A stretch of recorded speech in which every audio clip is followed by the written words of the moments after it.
Сәлеметсіздер ме, қалдарыңыз қалай? Бүгін қаттама жасайтын боламын. Мұнда тек қана жылы су, қамырын жұмсақ етіп илеймін. Илеп болған қамырымды кішкене уақытқа тындырып қоямын. Тынған қамырларымды осындай бөліктерге бөліп, тағы да бір 2-3 минутқа тындырамын, жаюға оңай болу үшін. Тынған қамырларымды жұқа етіп жайып аламын.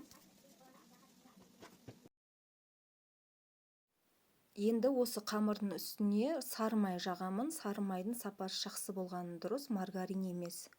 Сары май жақ болған соң осылай тұрып тұрған дұрыс, майы қатқанша. Кейін осылай кесіп аласыздар видеодағыдай. Барлық қамырларымызды целлофан пакетке салып, морозильникке бір 2-3 минутқа қоямыз. Міне 2-3 минут өтті, менің тапама байланысты сондай көлемін осылай етіп жайып алдым. Бүгін бір осы қаттамамен тәжірибе жасап көрмекшімін. Мен бүгін бір қаттаманы кәдімгі духовкада пісіріп көрмекшімін, дәмі қандай болады екен деп.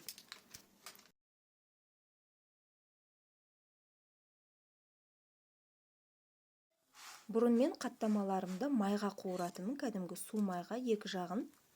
Қазір мүлде майға қуырмаймын. Орталары ешқандай шикі болмайды. Қаттамаларым пісті. Мынау 6-7 қаттаманы пісірем дегенше духовкада қаттамамда пісіп үлгерді. Екеуінің дәміне келетін болсақ, менің балаларыма духовкада қаттама ұнады. Пеште піскен қаттама мына өзімнің табада пісірген қаттамама қарағанда қатты қатпарлы, слоеный болып піскен. Дәмді, бірақ маған өзім жаңа табада пісірген қаттамам ұнады. Сіздер де жасап көріңіздер, ас болсын.